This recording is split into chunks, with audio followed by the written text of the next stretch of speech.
أعوذ بالله من الشيطان الرجيم. بسم الله الرحمن الرحيم. إن الحمد لله نحمده ونستعينه ونستغفره ونعوذ بالله من شرور أنفسنا وسيئات أعمالنا، من يهده الله فلا مضل له ومن يضلل فلا هادي له، وأشهد أن لا إله إلا الله وحده لا شريك له، وأشهد أن محمدا عبده ورسوله صلى الله عليه وآله وأصحابه وسلم تسليما كثيرا. أما بعد، د سرور کائنات صلى الله عليه وآله وسلم ژوند څلور دېرشمه فتح. السلام علیکم ورحمت الله وبرکاته. محترم ورونو، په تیره درو دېرشمه فتح کې موږ د حنین د غزا هغه حالات بیانول چې مسلمانان د حنین په شیله کې د کمینو د طرفه په بد حال مبتلا او اخته سوه. په تېښته شروع وکړه. رسول الله صلی الله علیه و آله وسلم پر میدان یوازې ولاړ دی او نارې وهي: الی عباد الله، یعنی زما و طرف تراسي ای د الله بندگانو. په دغه وخت کې یو سړی چې شیبه نومېدی او په ظاهره مسلمان سوی دی، دا هغه څوک دی چې پلار یې د احد په غزا کې د مسلمانانو د طرفه وژل سوی وو او اوس د مسلمانانو د لشکره سره د دې دپاره راوتلی دی چې په مناسب وخت کې رسول الله صلی الله علیه و آله وسلم ووژني. غواړي چې د خپل پلار بدله او انتقام په نن ورځ کې واخلي. په دغه وخت کې رسول الله صلی الله علیه و آله وسلم چې یوازې ولاړ دی او یوازې جنگ کوي، هیڅوک نه دی ورسره، او نارې وهي: الی عباد الله. شیبه چې یو خنجر ورسره دی د خپل مقصد د پوره کولو دپاره د رسول الله صلی الله علیه و آله وسلم و طرف ته ورغلی. رسول الله صلی الله علیه و آله وسلم شیبه ولیدی، ویل: یا شیبه، څه خبر دی؟ شیبه ویل: یا رسول الله، غواړم چې ستا څخه دفاع وکم. رسول الله صلی الله علیه و آله وسلم وفرمایل: دلته راشه. شیبه ورغلی او رسول الله صلی الله علیه و آله وسلم یې پر ځګر مبارک لاس ورکښېښاوه او ویل: د الله څخه بخښنه وغواړه. شیبه ویل: استغفر الله. شیبه وایي: رسول الله صلی الله علیه و آله وسلم چې لاس را څخه پورته کړي، دی علیه الصلاة والسلام تر ټولو خلقو راته ګران او محبوب وګرځېدی. نو شیبه دلته ودرېدی او د رسول الله صلی الله علیه و آله وسلم څخه یې دفاع کول. اصلا دی د رسول الله صلی الله علیه و آله وسلم د وژلو دپاره راغلی وو، مګر سبحان الله اوس د رسول الله صلی الله علیه و آله وسلم څخه دفاع کوي. او رسول الله صلی الله علیه و آله وسلم بیا هم نارې وهي: الی عباد الله. د ده علیه الصلاة والسلام آواز هغه شاوخوا په میدان جنگ کې موجود صحابه کرامو لکه ابوبکر صدیق، عمر فاروق او څو نور مهاجرین رضوان الله علیهم واورېدی. هغه هم راغله پر رسول الله صلی الله علیه و آله وسلم راوګرځېده. مګر د اصحاب کرامو شمیر ډېر لږ و. د 100,000 نفرو په مقابل کې څه کولای شي؟ په دغه ځای کې د رسول الله صلی الله علیه و آله وسلم سره ډېر لږ مهاجرین او د ده علیه الصلاة والسلام اهل بیت ورسره وه چې ټوله 12 یا 19 نفره وه، او په بل روایت کې وایي 80 نفره وه. په دغه ځای کې د رسول الله صلی الله علیه و آله وسلم هغه شجاعت او دلاوري ښکاره سوه چې مثل یې نه لیدل کېږي. خپله غاتره د کفارو پر طرف ورزغلول او ویل یې: انا النبي لا كذب، انا ابن عبد المطلب. په دغه وخت کې ابو سفیان ابن الحارث رضی الله تعالی عنه د رسول الله صلی الله علیه و آله وسلم د غاتر رکاب نیولی وو او عباس رضی الله تعالی عنه یې قیزه نیولې وه چې چابکه نسی بلاړه. په دغه وخت کې رسول الله صلی الله علیه و آله وسلم د خپل رب څخه د نصرت غوښتنه وکړه او وی فرمایل: اللهم انزل نصرك، الهي ستا نصرت را نازل که. کم وخت چې عباس رضی الله تعالی عنہ راغلی، رسول الله صلی الله علیه و آله وسلم د پر اتک ډیر خوشاله شو. دا ولی ځکه عباس رضی الله تعالی عنہ داسې لوړ आवाज درلودي چې په ټولو عربو کې مثل نو. د رضی الله تعالی عنہ د आवाज په باره کې وایي د جاهلیت په وختو کې عباس رضی الله تعالی عنہ پسونه او اوشان درلوده او د هغو د پاره چوپانان درلوده. چوپانانو به اوشان او پسونه د مکه مکرمه څخه ډیر لري بیول. نور خلقو کبه خپل چوپانان غوښته نفر به پسلیږل چرای ولی، مگر عباس رضی الله تعالی عنہ څوک نه پسلیږل. دلته په مکه مکرمه کې به یو ویلوړی ته وختي او ورناري بکړه. ډیر لوړ आवाज یې درلودي. رسول الله صلی الله علیه و آله وسلم د आवाज په باره کې فرمایي: صوت العباس فی المعركه ب1000 رجل، یعنی په جنگ کې د عباس आवाज تر زرو نفر حساب دی. نو اوس چې عباس رضی الله تعالی عنہ راغلی، رسول الله صلی الله علیه و آله وسلم ورته وویل: یا عباس زما و اصحاب ته ورناریکه. عباس رضی الله تعالی عنہ هم په لوړ आवाज پنارو شروع وکړه او ویل: اے مسلمانانو، رسول الله صلی الله علیه و آله وسلم دغه دی. خو چا ترشا نه کتل. رسول الله صلی الله علیه و آله وسلم بیا ورته وویل: و اصحاب سمره ته ورناریکه. سمره یعنی درخته، چې مقصد یې هغه درخته ده چې د حدیبیه په ورځ اصحاب کرامو تر هغه درخت لاندې د رسول الله صلی الله علیه و آله وسلم سره بیعت کړی وو. نو حضرت عباس رضی الله تعالی عنہ هم ناری کړه: یا اصحاب السمره اين بیعتکم؟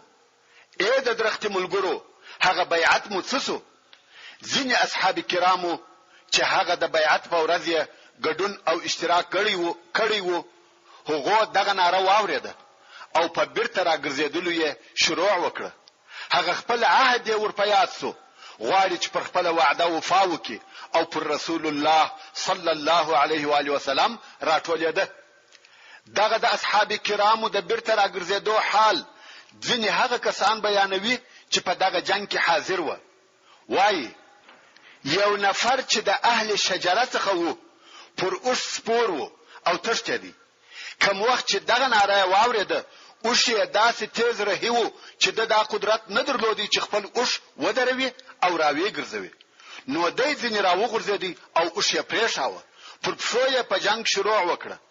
نو د بیعت الرضوان خلق په حیرت انګیزه چابوکي سره راګرځېده چې بیان یې نسم کولای او دغه به ویل: لبیک یا رسول الله، لبیک یا رسول الله. تر داسې اندازې چې دوی به کوشش کاوه چې خپل اوښ راوګرځوي، خو د اوښ د راګرځولو قدرت چې به نه کوي پیدا، خپل توره او سپر به ځینې را حمله کړه او د اوښ څخه به راغورځېده. اوښ به خپل سر ته پرېښاوه تر څو چې د رسول الله صلی الله علیه و آله وسلم پر شاوخوا د دغه نفرو څخه 100 نفر راټول شو او په جنگ شروع وکړه. اوس نو دغه 100 نفر چې سره یو ځای شو د 100 نفرو سره جنگ کوي. داسې جنگ شروع شو چې د انسانانو تر خیال او تصور لوړ دی. هغه کسانو چې دغه حالت لیدلې دي وایي په والله دغه 100 نفرو داسې جنگ کاوه چې هیڅ شی مخته نسوای درېدلای. په حوازن کې قتل او وژنه شروع کړه. دغه 100 نفر په هغه 100 نفرو کې قتل او وژنه کوي او هیڅوک هم مخته نسی درېدلای. په دغه وخت کې د جنگ قومندان په خپل رسول الله صلی الله علیه و آله وسلم وو، هم جنگ کوي هم اداره. دا د چا په واسه پوره ده؟ دا کم همت او شجاعت دی چې 100 نفر دي د 100 په مقابل کې جنگیږي. دا رسول الله صلی الله علیه و آله وسلم وو او دغه شجاعت وو. نو ځکه حضرت علی رضی الله تعالی عنہ وایي کوم وخت چې به جنگ ډیر شدید سو، موږ به ورسول الله صلی الله علیه و آله وسلم ته رجوع کول، ځکه موږ په هیدو چې هغه علیه الصلاۃ والسلام د همت او شجاعت خاوند دی، نه تشته او نه بیریږي. ورونو د حضرت علی رضی الله تعالی عنہ دغه قول یوازې د حنین د جنگ په باره کې نه دی، بلکې دا خبره عامه کړې ده چې په ټولو جنگو کې همیشه زموږ دغه حال وو چې د جنگ د شدت په وخت کې مو رجوع ورسول الله صلی الله علیه و آله وسلم ته و. نو په دغه ورځ کې هم دغه سلو نفرو د رسول الله صلی الله علیه و آله وسلم د شجاعت او ثابته پاتې کېدو په واسطه د رسول الله صلی الله علیه و آله وسلم تر شا جنگ کاوه. په دغه سلو نفرو کې دوه ښځې هم موجودې وې چې یوه ام عماره او بل ام سلیم و چې د خپل خاوند ابو طلحه سره ملګری و. دغه ښځو جنگ نه کاوه مګر د رسول الله صلی الله علیه و آله وسلم سره ثابته پاتې وې. د ام سلیم سره یو خنجر ور سره و. رسول الله صلی الله علیه و آله وسلم پوښتنه ځنی وکړه چې یا ام سلیم په دغه خنجر څه کوي؟ دی ویل که د مشرکانو څخه یو څوک را نږدې سو نسې پورسرم. سبحان الله، نن ورځ نران تشته مګر دغه ښځې ثابته پاتې دي. بیا ام سلیم ورسول الله صلی الله علیه و آله وسلم ته وویل اجازه راکوي چې دغه تشتیدلي کسان داسې ووجدم لکه ته چې هغه کسان وژنې چې جنگ در سره کوي. دوی څنګه تا په دغه حال کې یوازې پرېږدي؟ رسول الله صلی الله علیه و آله وسلم و فرمایل یا پرېږده. دا په دغه جنگ کې د مسلمانو ښځو ثبات وو. په دغه ورځ کې رسول الله صلی الله علیه و آله وسلم دا اعلان هم وکړي که هر چا د کفارو څخه یو څوک ووژي او د هغه پر وژلو شاهدان درلوده د وژل سوي سړي سامان د هغه دی. ابن اسحاق او نور د انس ابن مالک رضی الله تعالی عنہ څخه روایت کوي چې یوازې ابو طلحه د حنین په ورځ د شلو نفرو کفارو سامان واخیستی، یعنی یوازې د شل نفر کفار وژلی و. تر هغه ورسته و انصار ته ناره کول شروع شو، یا معشر الانصار یا معشر الانصار. اوس بیرته د مسلمانانو ډلې یوه پس له بلې څخه راګرځي او شدید جنگ شروع دی. رسول الله صلی الله علیه و آله وسلم و جنگ ته وکتل او وی فرمایل اوس جنگ تود سو. او بیا رسول الله صلی الله علیه و آله وسلم د مځکې څخه یو موټ شګي یا خاوره راپورته کړه او د کفارو مخانه په وويشته. دغه یو موټ خاوره د کفارو د لشکر د هر فرد وسترګو ته ورسېده او ټول د خپل سترګو په مشولو مشغول سو. او د دې طرفه د مسلمانانو حمله پر شروع دي. بیا نو رسول الله صلی الله علیه و آله وسلم وویل د محمد پر رب می دی قسم وی چې کفار مات سو. هلته په حوازن کې داسې قتل اول جنه شروع دي چې د مالک ابن عوف هیڅ وزرته نه لويږي چې سلو نفرو دي داسې حال را باندې جوړ کړی وي. په دغه وخت کې د الله جل جلاله د طرفه نصرت او بری کومک او معجزه را نازل سو چې هغه د اسمان څخه د ملائکو نزول وو. د اسمان څخه ملائکه راکښته سوې. دا دوهم جنگ دی چې ملائکه ورته راکښته کیږي. پس له بدر څخه دغه یوازنی جنگ دی چې ملائکه پکښ راکښته سوې. په حدیث شریف کې راغلی دی چې مسلمانانو دغه ملائکه د یوې سیاهي په شکل ولیده. وایي موږ په اسمان کې یو سیاهي ولیده چې ومځکه ته راکښته سو او په وادي حنین کې سره وپاشل سو او بیا دغه سیاهي و مشترا نږدې سو وملیده چې تور غټ میژان و. صحابه کرام وایي چې موږ دغه میژانو د ډیروالي په سبب خپل کالی ځنې سندل چې پر کالو مو ګرځیده. مسلمانانو فقط دغه حال ولیدي مګر کفارو بیا ولیده چې ډیر زیات خلق چې سپین کالی اغوستي دي او پر ابلکو اسانو سپاره دي او پر دوی ورهدي. کفارو چې په هغه سلو نفرو څه نسوای کولای او اوس ویني چې دغه لوی لشکر او ډیر ډلې پر دوی ورهدي په زړه بیرنه نوته او په چشته شروع وکړه. ملائکو په دغه جنگ کې جنگ او وهل نه دي کړی لکه په بدر کې چې کړی و. دلته فقط دغه د دوی راتګ د کفارو په زړه بیر وردنه ایسته او د جنگ د میدان څخه په چشته سو. لکه څنګه چې الله جل جلاله د سوره التوبه په 15 او 16 نمبر آیاتو کې فرمایي: وَيَوْمَ حُنَيْنٍ اذ اعجبتكم كثرتكم فلن تغني عنكم شيئا وضاقت عليكم الارض بما رحبت ثم وليتم مدبرين. یعنی خامخا الله جل جلاله ستاسو سره په ډیرو ځایو کې کومک کړی دی، خصوصا د حنین په ورځ کې کله چې ستاسو ډیروالی تاسو په تعجب کې واچولاست، نو هغه ډیروالی ستاسو څخه هیڅ شی استنکی، یعنی د دشمن حمله یې نه در څخه وګرځولې او پر تاسو باندې مځکه تنګ شوه. سره د دې چې مځکه ډیره پراخه ده، بیا مو دشمن ته په داسې حال کې شاور وګرځول چې تښتېدلاست. ثم انزل الله سكينته على رسوله وعلى المؤمنين وانزل جنودا لم تروها وعذب الذين كفروا وذلك جزاء الكافرين. او بیا الله جل جلاله خپل سکون او اطمینان پر خپل رسول او پر مؤمنانو نازل کړي، او الله جل جلاله داسې لشکري د ملائکو را ولېږلې چې تاسو نه لیدلې، او عذاب یې ورکړي و هغه کسانو ته چې کافران سوي وو، او همدغه عذاب د کافرانو سزا ده. د حوازن لشکر د مکه مکرمه د شمال شرق د طرف راغلی وو، او مسلمانان د دوی په جنوب غرب کې واقع وو. اوس د حوازن لشکر پر درې طرفه تښتي، ځینې یې و طائف ته ځي، ځینې یې و نخله ته ځي، او ځینې یې و وادي اوطاس ته ځي. نو هغه کسان چې و اوطاس ته تښتېده په هغو پسې رسول الله صلی الله علیه و آله وسلم یوه ډله ولېږل چې مشر یې ابو عامر الاشعري رضی الله تعالی عنه. د مسلمانانو د دغه ډلې او د کفارو په مابین کې یو څه لږ جنگ وسو چې کفارو سخت ماته وخوړه، خو په دې جنگ کې ابو عامر الاشعري رضی الله تعالی عنه شهید شو. همدارنګ رسول الله صلی الله علیه و آله وسلم یو بل ډله په هغه کفارو پسې ولېږل چې د نخله و طرف ته تښتېده، چې په دغه تښتېدلو خلقو کې یو هم درید ابن الصمو، هغه سپینږیری او روند د جاهلیت لوی پهلوان. دغه درید د مسلمانانو څخه یو ځوان ونیوي چې دغه ځوان عمر 14 کاله وو، او نوم یې ربيعه ابن رفيع الاسلمي وو.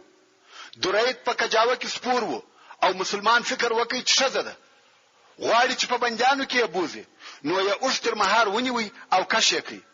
درید ابن الصمه پر ژغ کړه، اوښ چیرې بیایه؟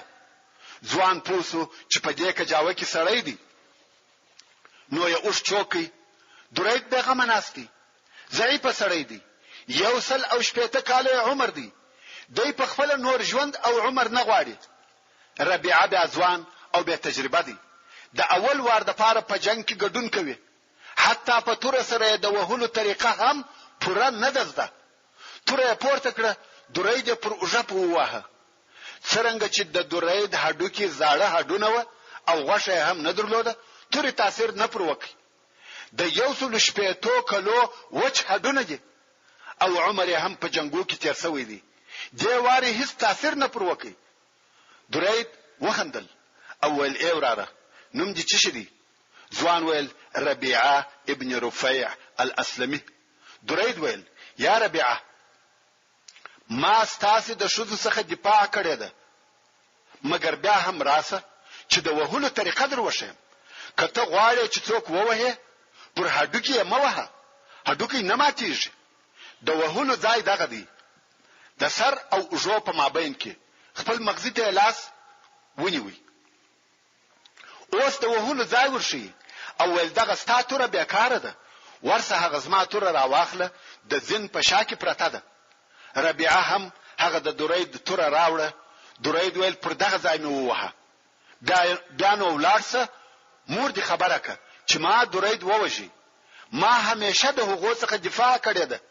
ربيعه هم توره واخیسته، څرنګه چې درید ورشولې وه هغه سې ووهه او ویې وژي. ربيعه پس له جنګ خپل مور ته دغه قصه وکړه. مور یې وژړل او ویل چې د درته وویل چې ما ستاسو د شذ څخه همیشه دفاع کول، تا څنګه وژي؟ ربيعه ویل نه زه د په قصه خبر وم او نه د په خبرو پوسوم چې دای څه وایي. مور ورته ویل د جاهلیت په وختو کې زما مور او زما خوندې بندیانی ونیول سو او هغه څوک چې موږ اخلاص او الکړو هغه دغه درید ابن سمو دو ساتلو. ربيعه ویل زه څه خبر وم که زه په دغه قصه خبر وای ما به نه وای وجلی. مقصد دا چې د درید ابن سمه آخري حال دغه و چې درته بیان سو.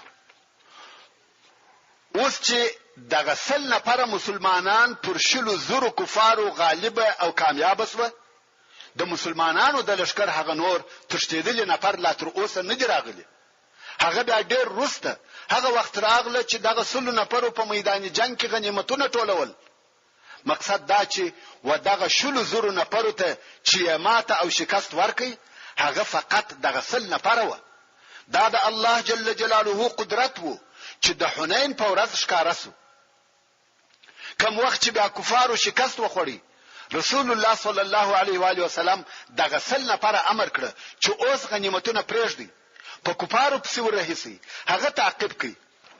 دغه خبر چې کفار مات سو په قراره وهغه نورو تشدیدلو مسلمانانو ته ورسېدي. نو هغه هم په بیرته راګرځېدو شروع وکړه. په دغه وخت کې چې مسلمانان کفار تعقیبوي رسول الله صلی الله علیه و آله وسلم پوښتنه وکړه چې خالد ابن ولید چیرې دی؟ پس وګوري او پیدا کړي. په دغه وخت کې چې اصحاب کرام په خالد رضی الله تعالی عنہ پسې ګرځي د کفارو مشر او عمومي قومندان مالک ابن عوف وهغه ځای ته ورهیدي چې هلته د مات سوی لشکر سره یو ځای کیږي. هلته ورغلی غواړي چې خپل لشکر بیرته سره یو ځای او منظم کړي او بیا د حمله د پاره راوګرځي. په دپسې د مسلمانانو څخه هغه د بني سلیم د قبيله څو نفر ورهیسوه. مسلمانان لا تر اوسه ټول نه دي سره یو ځای شوي، شمیر یې اوس هم لږ دی. هلته مالک ابن عوف د خپل لشکر ډیر نفر سره یو ځای کړ، غواړي چې د حمله د پاره بیا راوګرځي. خو ویل د چې د بني سلیم قبيله ورته ولاړه ده. مالک ابن عوف پوښتنه وکړه چې دا څوک او کومه قبيله ده؟ ورته وویل شو چې دا د بني سلیم قبيله ده. ورونو په هغه وختو کې هر قبيله خپل اسلحه او توري پر یو خاص ډول ایښولې چې په دغه به پیژندل کېده چې دا فلاني قبيله ده. دغه د بني سلیم قبيله خپل نیزه د اسانو پر سرو ایښولې په دغه پیژندل کېده. نو مالک ابن عوف چې پوښتنه وکړه چې دا څوک دی چې زموږ مخ ته ودرېده، ویل دا بني سلیم دی. ویل د دوی څخه مبرېږي، ځانونه تیار کړئ. مالک ابن عوف د دوهم وار د پاره وحنین ته نږدې ډېر لشکر سره یو ځای کړي او د مسلمانانو لشکر هم دلته سره یو ځای کیږي. په دغه وخت کې انصار د مالک ابن عوف پر طرف ورهیسوه چې هغه بیا نیزه د ځانو تر شا پر اسانو ایښولې. مالک پوښتنه وکړه چې دا څوک دی؟ ورته وویل شو چې دا د یثرب څخه د محمد صلی الله علیه و آله وسلم اصحاب دي. ول د دوی څخه هم بیرېږي. بیا هم مالک د نور لشکر په یو ځای کولو او ترتیبولو مشغول شو چې د مسلمانانو یو بل ډله تیار شوه چې دغه ډله مهاجرین و او دوی بیا نیزه د اسانو پر غوږو ایښولې او د دې ډلې مشر او قومندان زبیر ابن العوام رضی الله تعالی عنہ. مالک ابن عوف بیا پوښتنه وکړه چې دا څوک دی؟ مالک ویلي چې دغه ډله د هغه نور څخه فرق لري او د نور لشکر پر قسم نه معلومیږي. ورته وویل شو چې دا د اهل مکه څخه د محمد صلی الله علیه و آله وسلم اصحاب دي، یعنی مهاجرین دي. مالک ویل په دوی کې هغه نفر چې جړه لنګوټه تړلې د څوک دی؟ ویل دا زبیر ابن العوام دی. مالک ویل درتشتي چې زبیر راغلی نور نو زموږ طاقت ختم دی. هغه لشکر یې نکي پوره چې مالک ابن عوف او ملګری بیا په تېښته شروع وکړه. فقط د زبیر رضی الله تعالی عنہ د نامه او راتګ څخه وبېرېده او طائف ته وتښتېده. مګر په خپل مالک ابن عوف په طائف کې ویوې منطقې ته وتښتېدی چې لیه ورته ویل کیږي او هلته یو قلعه درلوده. نو په لیه کې وخپل قلعه ته ورغلی. د هوازن او ثقيف لشکرو په دغه ډول او طریقه سره ماته او شکست وخوړه. مګر څرنګه چې د حوازن د لشکر شمیر او تعداد ډیر زیات وو او دوی فقط د خپل ځانو په خلاصولو مشغوله و، د شذو او کوچنیانو مالو او حیواناتو وتښتولو ته نسو فارغه او نه هغه په خپل وکولای سوای چې وتښتي. نو ټول د جنگ پر میدان پاتې سو، شذ او کوچنیان، پسونه او اوشان ټول پاتې سو، فقط نرانو یې وکولای سوای چې وتښتي. هلته صحابه کرامو خالد ابن ولید رضی الله تعالی عنہ پیدا کړ چې ټول بدن یې په زخمو ډک دي او ویني ځنی بهیږي. هلته یو اوس چوکو دی رضی الله تعالی عنہ ورته ناس دی پر هغه تکه کړی ده. څنګه چې ډېر ویني ځین تللی و د ضعف څخه هیڅ حرکت نسوای کولای. رسول الله صلی الله علیه و آله وسلم ورغلی او دی رضی الله تعالی عنہ پر دغه حال وو. رسول الله صلی الله علیه و آله وسلم کالیدنی وکشه او پر زخمو یې ورتکی او لاس پر تیروي. څو ټول زخمونه په دغه لحظه جوړ شو. رسول الله صلی الله علیه و آله وسلم ورتول ولارسه یا خالد او په کوپارو پسې ولارسه، تعقیب یې او ویشړه. هغه خالد رضی الله تعالی عنہ چې څو لحظه د مخه پر هغه حال وو چې حرکت یې نسوای کولای، اوس پر آس پورسو او په کوپارو پسې ورهیسو. دا هم د حنین په غزا کې د رسول الله صلی الله علیه و آله وسلم یو بل معجزه ده چې پر خالد رضی الله تعالی عنہ ښکارا شو. د جنگ د جریان په وخت کې رسول الله صلی الله علیه و آله وسلم پر یو شذ ورغلی چې خالد ابن ولید رضی الله تعالی عنہ وجلو او خلق پر راټول و. رسول الله صلی الله علیه و آله وسلم پوښتنه وکړه چې څه پیښه ده. خلق ویل یو شذ ده چې خالد ابن ولید وجل ده. رسول الله صلی الله علیه و آله وسلم وذنو هغه نفر ته چې د علیه الصلاۃ والسلام سره ملګری و وویل په خالد په ځان ورسوي او ورته وایست چې رسول الله صلی الله علیه و آله وسلم دی د دې څخه منع کوي چې کوچنی شذ او نوکر ووجنه. خیر، رسول الله صلی الله علیه و آله وسلم د خپل اصحاب کرام سره د جنگ پر میدان کامیاب او مسلط سو. غنیمتونه راټولوي. د حنین غنیمتونه په داسې ډول سره و: 8000 شذ بیل کوشنیانو، 40,000 اوشان او تر 40,000 زیات پسونه، 4,000 اوقیه سپینزر. مالک ابن عوف دا شیان د دې لپاره راوړي او راوستلی و چې لشکر یې شکست ونه خوري. مګر د درید ابن صمه خبره صحیح و چې ویل مات سوی لشکر په هیڅ شي نه راګرځي او د هیڅ شي پروا نه لري. نو د حوازن ټول مالونه د مسلمانانو په لاس ورغله. رسول الله صلی الله علیه و آله وسلم امر وکړي چې ټول غنیمتونه دي جعرانه ته یوړسي او هلته یې سره یو ځای کړي. جعرانه و مکه مکرمه ته نږدې د یو ځای نوم دی. نو ټول انسانان او حیوانان هلته بوتلسوه او مالونه هم هلته یوړسوه. د مخه تر دې چې انسانان او حیوانات جعرانه ته بوتلسي، د بندیانو څخه یو شذ ناره وهي. یو سپینسره شذ ده چې تقریبا او یا کاله عمر دی، ناره وهي او وای ما پرېږدي، زستاسي د نبی خوریم، زستاسي د ملګری خوریم. صحابه کرام ول زموږ ملګری رسول الله صلی الله علیه و آله وسلم خور نه لري، موږ د هغه د خور نه دی اوریدلی، خو شذ څنګه ده وای ما ورولي. د دې د ډیرو زاروی په سبب یې د بندیانو د ځای راوېسته او رسول الله صلی الله علیه و آله وسلم ته وروستل. او ویل یا رسول الله دغه شذ دعوه کوي چې زستا خور یم. رسول الله صلی الله علیه و آله وسلم وشذ ته وویل څوک؟ ویل شیماء بنت الحارث د حلیمه سعدیه لور. دغه شیماء د رسول الله صلی الله علیه و آله وسلم رضعی یا د تیرودل خور و. رسول الله صلی الله علیه و آله وسلم چې کوچنی او په بنی سعد کې وو، دغه شیماء عمر وکاله او د خپل مور سره د رسول الله صلی الله علیه و آله وسلم روزنه کول او دیبه رسول الله صلی الله علیه و آله وسلم په شا او غیش کې ګرځاوه. رسول الله صلی الله علیه و آله وسلم نو پیژنده او شاید هر شذ دغه دعوه وکړي چې زستا خورم. نو رسول الله صلی الله علیه و آله وسلم و فرمایل څه علامه او نشانی لري چې هغه دا ثابته کی چې ته زما خور یې؟ شیما ویل نشانی زما پر اوجسته غاښ دی، کوم وخت چې ما ته په شا ګرځولې پر اوجه دی غاښ ولګاوه. رسول الله صلی الله علیه و آله وسلم و فرمایل صدقته، چې دغه دې هم په یاد دی او راته ودی ویل نو ته شیما او زما خور یې.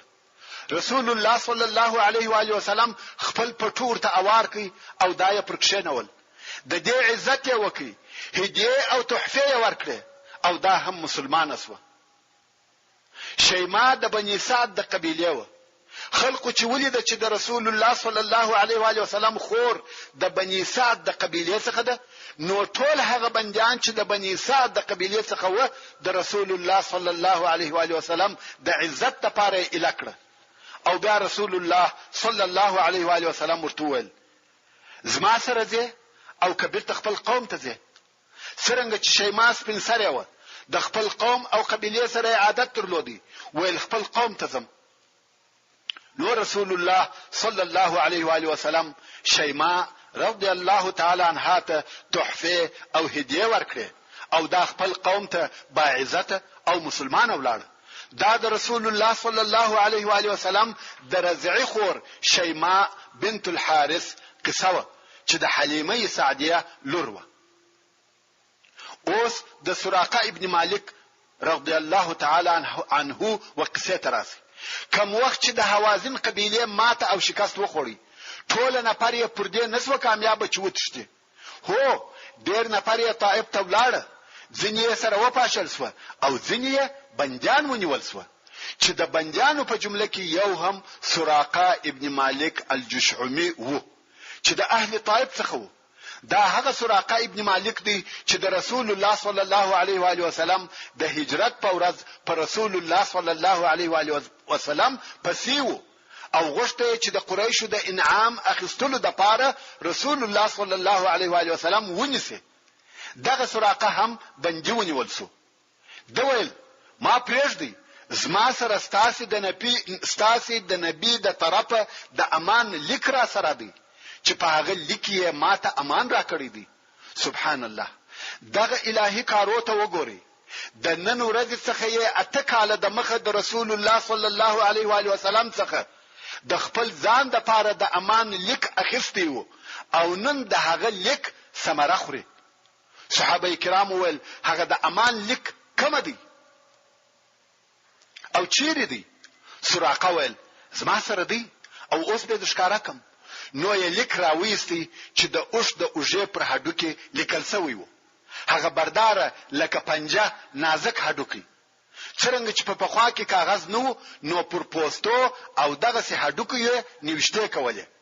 دغه لیک ابو بکر صدیق رضی الله تعالی عنہ لیکلی وو او په هغه لیک کې رسول الله صلی الله علیه و آله وسلم د هجرت په ورځ و سراقه ابن مالک ته امان ورکړی وو. نو یې سراقه و رسول الله صلی الله علیه و آله وسلم ته راوستي او ویل یا رسول الله دغه نفر وایي چې ستاسو طرفه د امان لیک لرم، آیا رښتیا دغه لیک ستاسو طرفه دی؟ رسول الله صلی الله علیه و آله وسلم و فرمایل هو یوم بر و وفاء، یوم بر و وفاء، نن د وفا ورځ ده، نن د وفا ورځ ده الهی. نو سراقه د هغه لیک په واسطه چې د هجرت په ورځ رسول الله صلی الله علیه و آله وسلم ورلیکلی وو خلاص او الس. پس له اتکاله پر هغه خپل وعده وفا ورسره وکړه.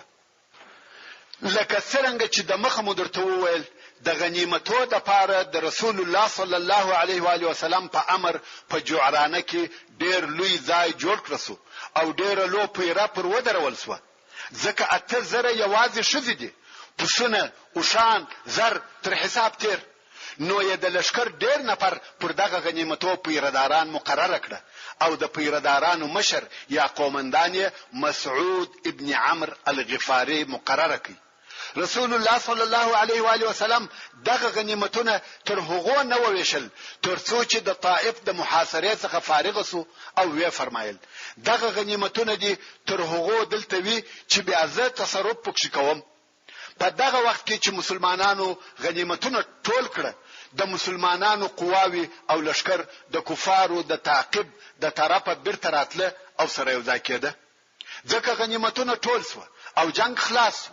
رسول الله صلی الله علیه و آله وسلم هم ټول لشکر سره یو ځای او منظم کړي. خالد ابن ولید رضی الله تعالی عنہ او زبیر ابن العوام رضی الله تعالی عنہ هم د کفارو د تعقیب څخه فارغ شو او راغله. بیانو د طائف محاصره شروع شو. دغه د طائف محاصره او غزا په حقیقت کې د حنین د غزا پاته حصہ ده. که څه هم ځینې علما دغه د طائف محاصره او جنگ بل غزا بولي، مګر دغه غزا د حنین د غزا تکمله او پوره کېده دي. او دغه غزا په دې سبب پیښ شوه چې د حوازن او ثقيف تشتیدل خلق د خپل عمومي قومندان مالک ابن عوف سره په طائف کې یو ځای او سره جمع شوه.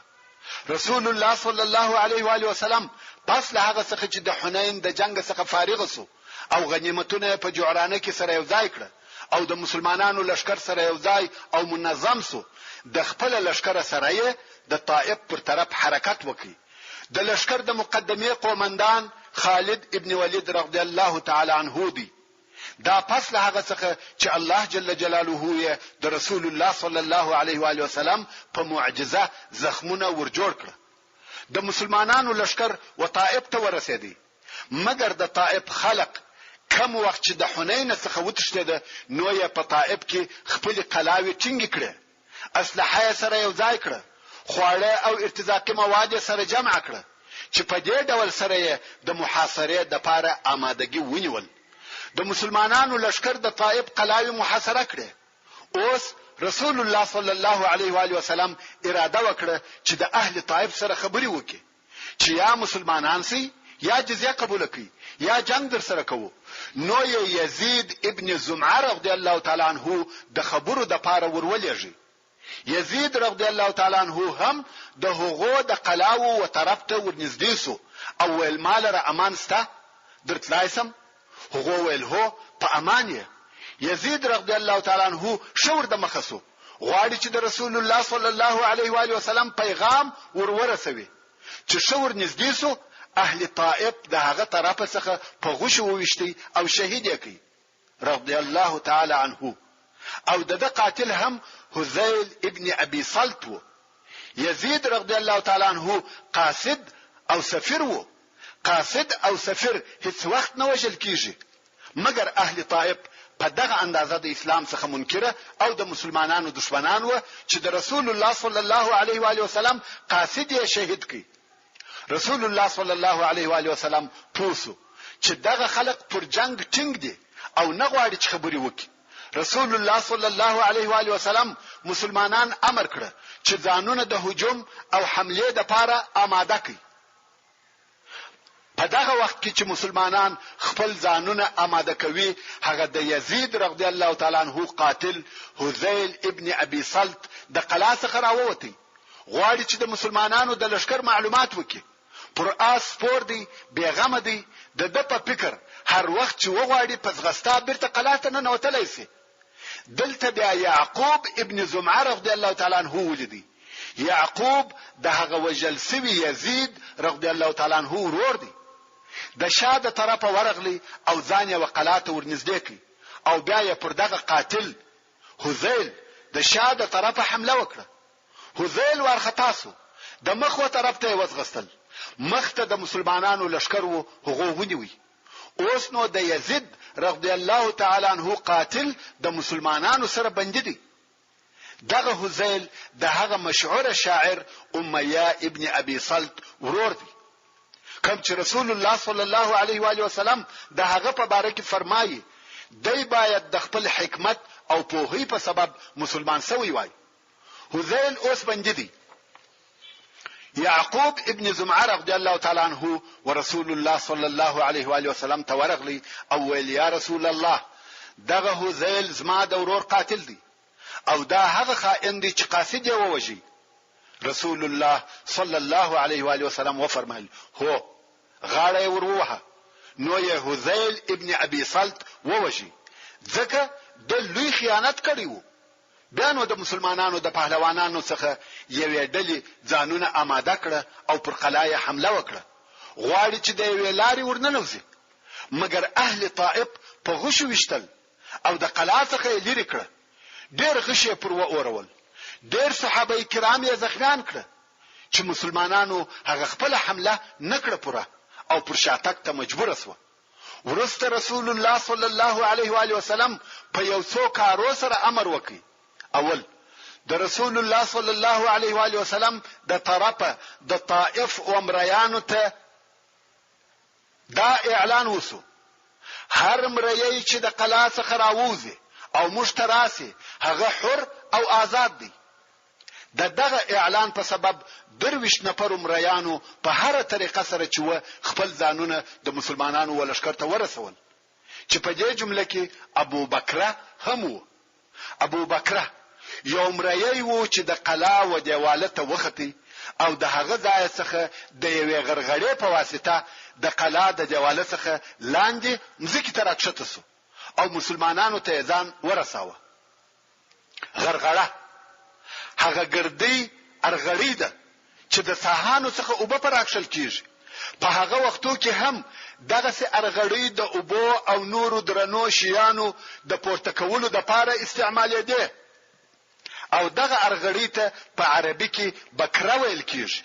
څنګه چې دغه مریی دغه ارغړی په کومک راکښته سو، نو رسول الله صلی الله علیه و آله وسلم پر دغه مریی دغه ورځ څخه د ابو بکر نوم کښېښاوه. او بل د هغو کارو څخه داو چې د طائف د قلاو پر شاوخوا تیره او کنجدار اوسپنی و پاشل شوه. د طائف د قلاو پر شاوخوا یې ډیر تیره اوسپنی ورته و پاشلې.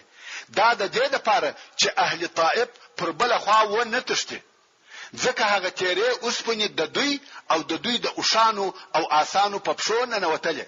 اصلا دغه تیره اوسپنی د هغه وخت مینونه و. د اوس مینونه هم دغه مقصد د لپاره استعمالیږي. نو د طائف پر شاوخوا دغه مینونه ورته و پاشل شو. فقط هغه طرف یې خالی پریښاوه چې پر هغه طرف د مسلمانانو لشکر پروت. هغه هم د دې لپاره چې مسلمانان حمله پر وکولای شي، چې په دې ډول سره اهل طائف په لشکر او مینو محاصره شو. دوهم وار بیا مسلمانانو حمله پر وکړه.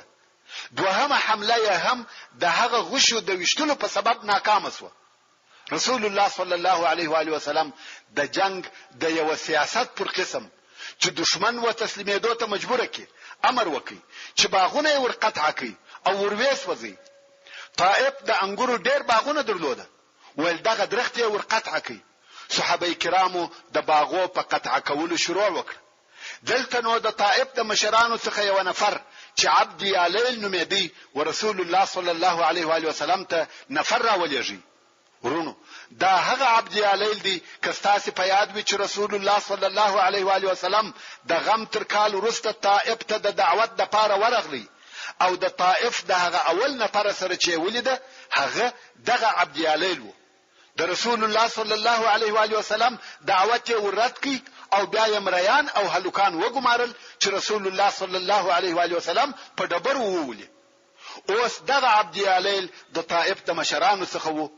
او دا خو هم درته معلومه ده چې د طائف او ثقيف عمومي مشر او رئیس عروه ابن مسعود الثقفي وو. مګر دغه عروه ابن مسعود په دغه وخت کې په طائف کې نو، اردن ته تللی وو او په جرش کې وو. هلته یې د ځینو جنگي ماشين آلاتو چې منجنیق او د بابات ورته ویل کېده جوړول زده کول، چې دغه شیان د هغه وخت ثقيله اسلحه وو او اهل طائف پر مسلمانانو د حمله نیت او اراده درلوده. غوښته چې دغه ثقيله اسلحه ورته برابر کړي. نو دغه عروه ابن مسعود او د طائف یو بل مشر د ثقيله اسلحه د جوړولو د ذکر د پاره شام ته تللی وو. دلته دغه ټوله واقعې د هغو په غیاب کې پیښیږي او پیښ شوه. عروه ابن مسعود نسته او مالک ابن عوف هم په وادي لای کې دی. نو د طائف مشرتوب و عبد یالیل ته ورپاتو. دغه عبد یالیل ورسول الله صلی الله علیه و آله وسلم ته نفر ورولېږي ویل یا محمد صلی الله علیه و آله وسلم د درختو څه ګناه ده؟ که کامیاب اسواست هغه ستاسو دي او که موږ کامیاب اسو د الله او صله رحمه په خاطر یې را پرېږده. د باغو په قطع کولو کې ستاسو څه فائدہ ده؟ رسول الله صلی الله علیه و آله وسلم یې هم باغونه ور پېښول. دلته ځینې کارونه د عیینه ابن حسن څخه ښکاره شوه. هغه عیینه چې د غطفان رئیس و او په پخوا کې رسول الله صلی الله علیه و آله وسلم د احمق مطاع نوم پر ایښی و او په ورسته کې مسلمان سو. خو د اسلام هم د غنیمتو د پاره و او د مکه مکرمه فتح ته هم د غنیمت د پاره راغلی و. اوس طائف ته هم په دغه مقصد راغلی دی.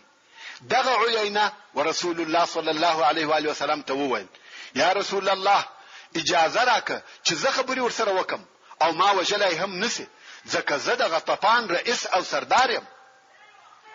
رسول الله صلی الله علیه و آله وسلم هم اجازه ورکړه چې هو ورسره خبرې ورسره وک.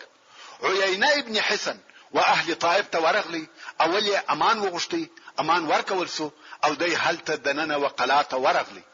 د طائف مشران ورته راټول سو. ویل څه خبر دی راوړی دی؟ دوی ورته ویل خبر دادی چې زموږ لشکر ضعیف دی، د جنگ طاقت نه لري. تاسو نه ولیده چې په حنین کې په اوله حمله مات سو؟ ورته ټینګ سي او صبر وکي. په تاسو هیڅ نسی کولای، تاسو په قلاو کې یاست. مسلمانان ستاسو سره د جنگ کولو طاقت نه لري. پام کوئ چې تسلیم نسی. سبحان الله، دا اوس د رسول الله صلی الله علیه و آله وسلم قاصد دی او خبري ټوله د مسلمانانو پر ضد کوي. د اهل طائف هم اطمینان حاصل سو او نیت یې وکړي چې نه به تسلیمیږي. که څه هم د مخه بیریده او په شک کې و چې تسلیم سو کیا، مګر اوس چې عیینه ابن حسن لطفا فتا واړو